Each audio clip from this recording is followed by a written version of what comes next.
കുട്ടികളെ ഏറ്റവും നല്ല മിടുക്കനായി വളർത്താൻ ആദ്യം നമ്മൾ അവരെ ക്ഷമയോടെ കേൾക്കാൻ നമ്മൾ പഠിക്കണം.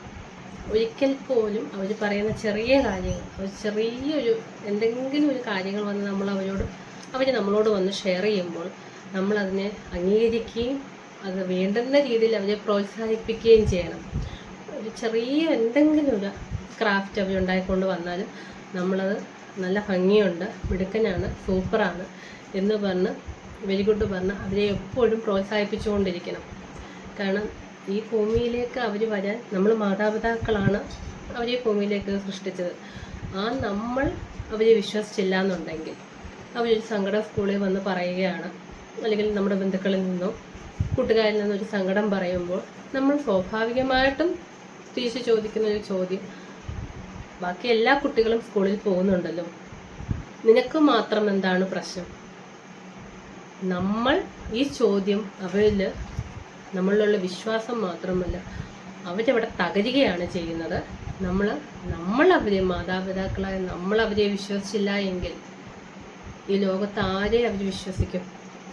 അപ്പോൾ അവർ പറയുന്ന കാര്യങ്ങൾ നമ്മൾ അത് ഏറ്റവും ക്ഷമയോടുകൂടി ശ്രദ്ധയോടുകൂടി, എന്താ മോനെ കാര്യം, അത് വളരെ ഇമ്പോർട്ടൻസോടുകൂടി കേട്ടിട്ട്, മോനെ അത് സാരമില്ല, ആ പ്രശ്നത്തിന് പരിഹാരം അവർ തന്നെ ഉണ്ടാക്കാൻ ആദ്യം അവരെ പഠിപ്പിക്കുക. ചെറിയ കാര്യങ്ങളാണെങ്കിൽ അത് അവരെ കൊണ്ട് സാധിച്ചില്ല എന്നുണ്ടെങ്കിൽ അവർ പറയുന്നത് അതേ വിശ്വാസത്തിലെടുത്തിട്ട് അതിനെക്കുറിച്ച് നമ്മൾ സ്കൂളിലോ കൂട്ടുകാരോടോ ഒരു അന്വേഷണം നടത്തുക. അതിൽ ചെറിയ കുട്ടികളാവുമ്പോൾ സ്കൂളിൽ പോകാനുള്ള മടികളൊക്കെ കാണും, ചെറിയ രീതിയിൽ എന്തൊക്കെയൊക്കെ കള്ളങ്ങൾ പറയും, അത് സ്വാഭാവികമാണ്. അപ്പം നമ്മൾ അതിനും അവരെ പരിഹസിക്കുകയോ ബുദ്ധിമുട്ടിക്കുകയോ ഒന്നും ചെയ്യരുത്. അവരുടെ കുഞ്ഞു മനസ്സ് ഒരിക്കലും വേദനിപ്പിക്കാൻ പാടില്ല. നമ്മൾ വളർത്തിയെടുത്താൽ അവർ നല്ല കുട്ടികളായി മാറും.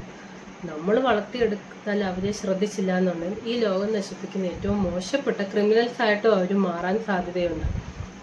എന്നിട്ട് നമ്മൾ സ്കൂളിൽ ചെന്ന് അവരുടെ പ്രശ്നത്തെ ആർക്കും വേദന വരാതെ ഒരു ബാലൻസിൽ, ഒരു ഡിപ്ലോമാറ്റിക്കായിട്ട് അവരൊരു സുരക്ഷിത അന്തരീക്ഷം ആർക്കും വേദനിപ്പിക്കാതെ നല്ലൊരു കുട്ടിയായിട്ട് വളർത്തിയെടുക്കാനുള്ള സാഹചര്യം കൊടുക്കുക. അപ്പോൾ അവനെല്ലാം ഒരു വിശ്വാസം വരുമ്പോൾ എന്ത് കാര്യവും അവന് നമ്മളോട് വന്ന് തുറന്നു പറയാം. അതോ 1-ാം ക്ലാസ്സിൽ പഠിക്കുന്ന കുട്ടിയാകട്ടെ, 10ൽ പഠിക്കുന്ന കുട്ടിയാകട്ടെ, ഇപ്പോൾ നമ്മൾ മാതാപിതാക്കൾ ഉള്ളിടത്തോളം കാലം അവർക്ക് എന്തും തുറന്നു പറയാൻ പറ്റുന്ന ആൾക്കാരായിട്ട് നമ്മൾ മാറണം. അതിനാദ്യം നമ്മൾ നല്ല റോൾ മോഡലുകളാകുക. നമ്മളായിരിക്കണം അവരുടെ ഹീറോസ്. അതിന് നമ്മൾ രാവിലെ എണീറ്റ് നമ്മൾ പുസ്തകം വായിക്കുന്നതും പത്രം വായിക്കുന്നതും, നമ്മൾ മൊബൈൽ ഉപയോഗിക്കുന്നത്, കുറച്ച് മൊബൈൽ ഉപയോഗിക്കുന്നുണ്ടെങ്കിൽ കുട്ടികളോടും കുടുംബത്തോടും ഒപ്പം കാണത്തക്ക രീതിയിൽ മാത്രം, നമ്മുടെ ദൈനംദിന കാര്യങ്ങളെ തടസ്സപ്പെടുത്തുന്ന രീതിയിൽ ഒന്നും തന്നെ നമ്മൾ മൊബൈൽ ഉപയോഗിക്കരുത്. നമ്മുടെ ഹോംവർക്കുകളും നമ്മുടെ വീട്ടുജോലികളും നമ്മുടെ ജോലികളെല്ലാം തന്നെ കഴിഞ്ഞിട്ട് ഒപ്പം ഇരുന്ന് എല്ലാവരും കൂടെ ഒരേ ടൈമിൽ വേണം മൊബൈൽ കാണാൻ. എന്നിട്ട് ഈ മൊബൈൽ രാത്രി ഒരേ സമയത്ത് കിടന്നുറങ്ങുന്ന ആ ഒരു സമയത്ത് ഒരേപോലെ ഓഫ് ചെയ്ത് ഒരു സ്ഥലത്ത് വെക്കുക. എന്തെങ്കിലും ഒരു എമർജൻസി കോള് വരുമ്പോഴും അത്യാവശ്യ ഘട്ടങ്ങളിൽ മാത്രം ഫോൺ ഉപയോഗിക്കുക. അതുപോലെ രാവിലെ അലാറം വെച്ച് എണ്ണിക്കാൻ മൊബൈലിൻ്റെ സഹായം തേടുക. അല്ലാതെ എന്ന് വെച്ചാൽ നമ്മൾ വീട്ടിൽ അവരോട് എപ്പോഴും ഉത്സവപരമായ രീതിയിൽ ഇൻട്രാക്ട് ചെയ്ത് രസവും കളികളും ഉണ്ടെങ്കിൽ അവർ പുറത്തൊരു കൂട്ടുകെട്ടുകളിലോ അനാവശ്യമായിട്ട് പോകില്ല.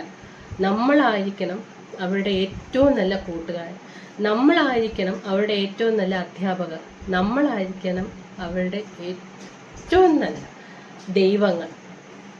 നമ്മുടെ ഹൃദയത്തിൽ അവർക്ക് ഏറ്റവും നല്ല സ്ഥാനമുണ്ട് എന്ന് മനസ്സിലാക്കിയാൽ അവർക്ക് കൊടുക്കാവുന്ന ഏറ്റവും നല്ല അന്തരീക്ഷവും ഏറ്റവും നല്ല ഗിഫ്റ്റും അതാണ്. സമ്പത്തിനേക്കാളും അവർക്ക് നല്ലൊരു ഹൃദയം ഉണ്ടാക്കുകയും എന്തിനേയും നേരിടാൻ ആത്മവിശ്വാസമുള്ള കുട്ടികളാക്കി മാറ്റിയെടുക്കുക എന്നുള്ളതാണ് ഇന്നത്തെ തലമുറയിൽ നമ്മുടെ കുഞ്ഞുങ്ങൾക്ക് ഏറ്റവും വേണ്ടുന്നത്. ശാന്തിയും സമാധാനവും ക്ഷമയും സ്നേഹവുമാണ് അവരെ പഠിപ്പിക്കേണ്ടത്.